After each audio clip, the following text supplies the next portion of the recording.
Ya halo sobatku, dimanapun kalian berada, gimana kabarnya? Semoga kalian dan keluarga dalam keadaan baik-baik saja ya.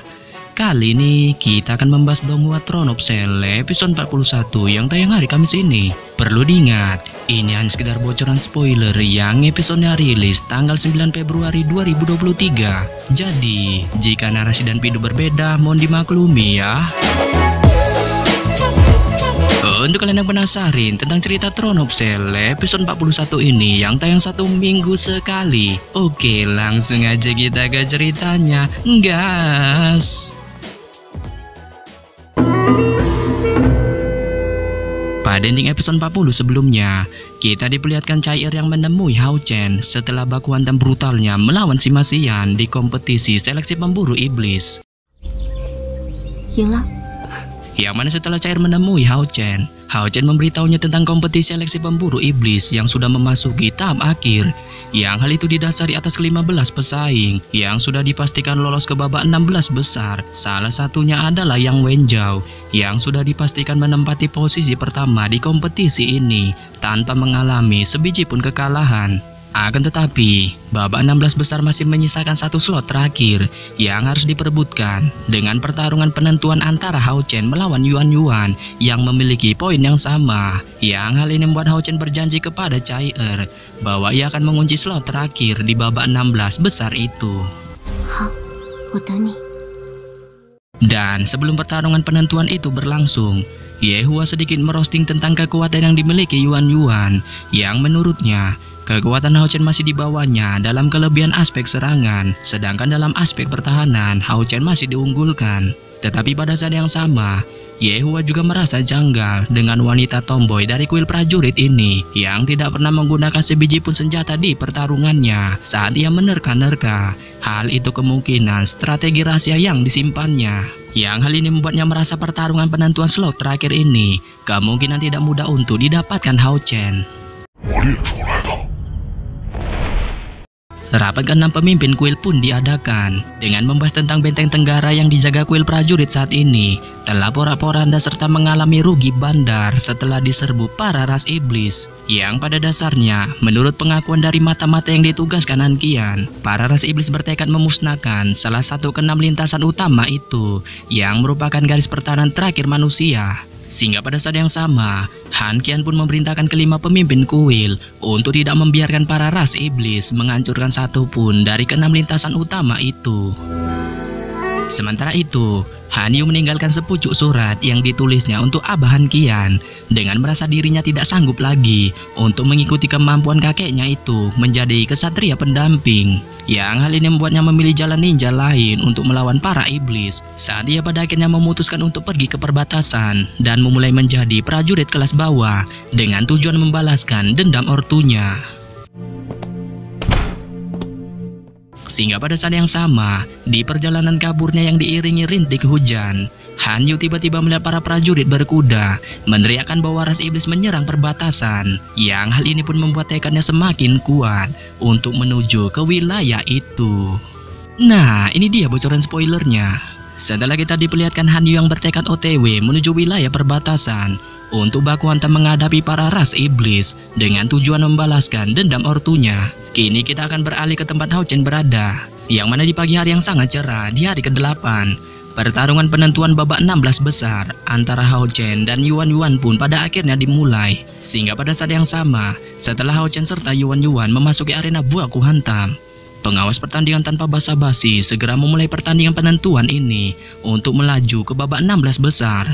Saat Yuan Yuan yang mendengar ini segera memegang perisainya di depan tubuhnya dengan menghadap Hao Chen di depannya sembari menyuruhnya untuk mengeluarkan binatang iblisnya dalam baku hantam ini. Akan tetapi, Hao Chen yang mendengar perkataan sarkas dari Yuan Yuan ini pun hanya bisa menggelengkan kepalanya dengan mengatakan kepadanya bahwa jika ia dapat mengeluarkan kemampuan terkuatnya, ia kemungkinan akan memunculkan binatang iblisnya. Yang pada dasarnya mendengar hal ini, Yuan Yuan hanya bisa tertawa santuy dengan mengangguk ke arah Hao Chen sembari mengatakan, "Gas kuy."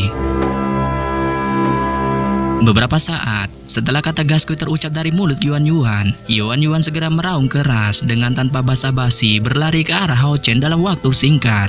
Serta pada saat yang sama, energi spiritual perak juga bangkit dan menutupi sekujur tubuhnya. Yang hal ini langsung mengejutkan Hao Chen saat ia bisa melihat bahwa energi spiritual perak dari Yuan Yuan ini merupakan kekuatan tingkat 5. Yang hal ini tidak pernah sedikit pun diperlihatkannya dalam baku hantam sebelumnya. Sehingga pada saat yang sama, ketika keterkejutan ini masih terpancar di wajah Hao Chen, Yuan Yuan segera menginjakkan kakinya serta terbang ke udara. Saat dengan ayunan perisai besarnya, ia langsung melesat menuju kepala Hao Chen. Sontak melihat perisai Yuan Yuan yang menuju ke arahnya, Hao Chen dengan cepat bertindak saat dia segera memegang perisai besi di tangan kirinya serta pedang api di tangan kanannya. Yang hal ini membuatnya segera menangkis serta menghindari serangan perisai besar dari Yuan Yuan. Sehingga pada saat yang sama, melihat Hao Chen terus menghindari serangannya, Yuan Yuan tanpa ampun terus-menerus menyerang Hao Chen dengan tiba-tiba mengayunkan perisainya lagi ke arahnya. Serta pada saat yang sama, bongkahan cahaya kuning juga menyebar ke udara, menyelimuti Hao Chen di dalamnya. Serta pada saat yang sama, setelah cahaya kuning ini menyelimuti Hao Chen, perisai besar Yuan Yuan yang menghasilkan suara dengungan segera dilemparkannya ke arah Hao Chen. Akan tetapi, Hao Chen yang melihat ini segera berlari menghindar dengan melihat Yuan Yuan tidak lagi memegang perisai di tangannya. Yang hal ini pada akhirnya dimanfaatkan Hao Chen untuk menyerangnya. Sehingga pada saat yang sama, dengan perisai besinya, Hao Chen langsung melesat menuju ke arah Yuan Yuan.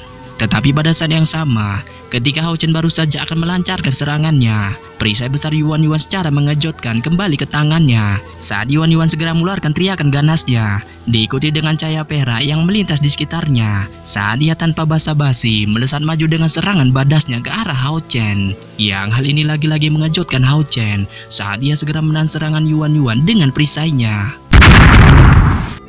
Hao Chen pun terpental mundur ke belakang setelah menahan serangan badas dari Yuan Yuan. Yang hal ini menyebabkannya menderita kerugian cukup besar dengan hancurnya perisai besi yang ada di tangannya menjadi potongan logam. Sehingga hal ini membuatnya akhirnya tahu bahwa kekuatan Yuan Yuan kali ini bertambah OP. Tetapi pada saat yang sama, meskipun kekuatan wanita tomboy ini bertambah OP, Hao Chen tampaknya tidak menunjukkan ketakutan serta kesuraman sedikit pun saat dia tiba-tiba memunculkan pedang apinya yang memancarkan cahaya cerah dengan langsung mengarahkannya ke arah Yuan Yuan yang bersiap untuk menyerangnya menggunakan perisainya lagi ke arahnya. Sehingga pada saat yang sama, Yuan Yuan yang melihat serangan pedang api tiba-tiba dari Hao Chen ini pun segera berubah panik.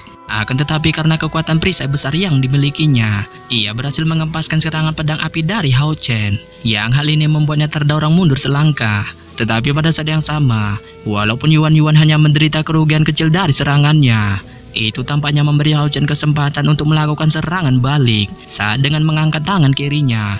Pedang besinya yang baru dibelinya dengan sistem COD tiba-tiba muncul di tangannya. Serta pada saat yang sama, sebuah mantra juga diucapkan dari mulutnya.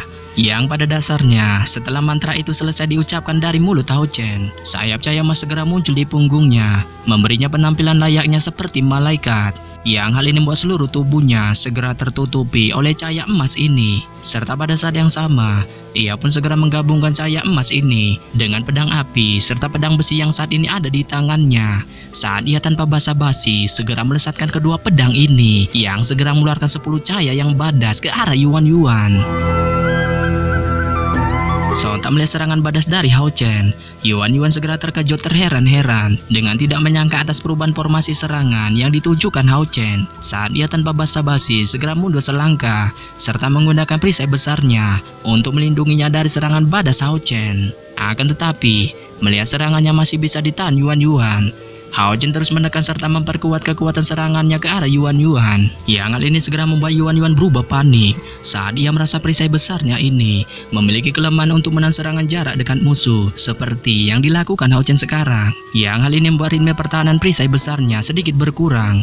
Akan tetapi, dengan perawakan tomboynya serta tidak kenal menyerah, Yuan Yuan segera membela diri dari gempuran yang terus diluncurkan Hao Chen saat dia segera mengangkat perisai besarnya menggunakan kedua tangannya dengan mulai melakukan gerakan berputar di sekitar tempat aslinya, diikuti dengan cahaya perak yang dilepaskan dari perisai besarnya. Sehingga pada saat yang sama, setelah memunculkan teknik putaran perisai besarnya ini, Yuan Yuan terus beradu serangan dengan Hao Chen saat keduanya sekuat tenaga saling mengeluarkan kekuatan tergila mereka sembari terus memutar-mutar senjata mereka. Yang hal ini membuat energi spiritual emas serta perak segera meletus di arena buaku hantam dengan saling menangkal satu sama lain.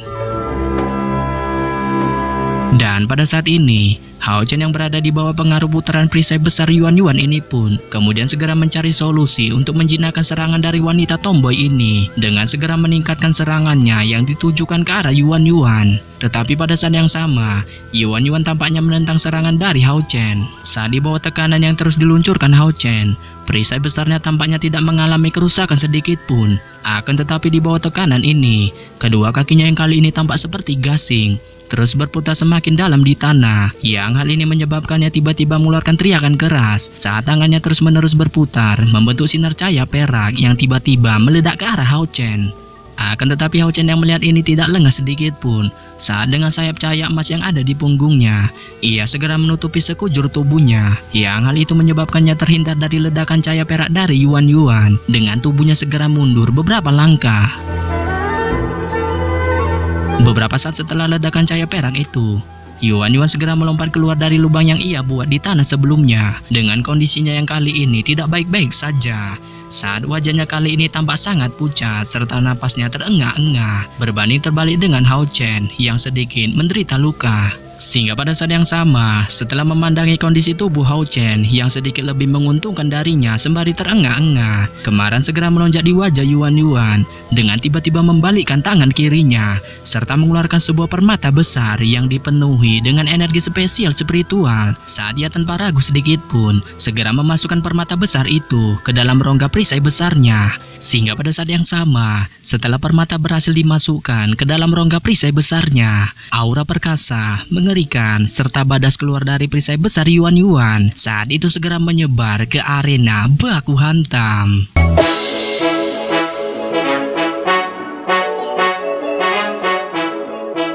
Yap. Sampai di sini saja saya menyampaikan bocoran spoiler Throne of Cell episode 41 yang baru tayang Kamis ini. Akhir kata saya ucapkan bye-bye.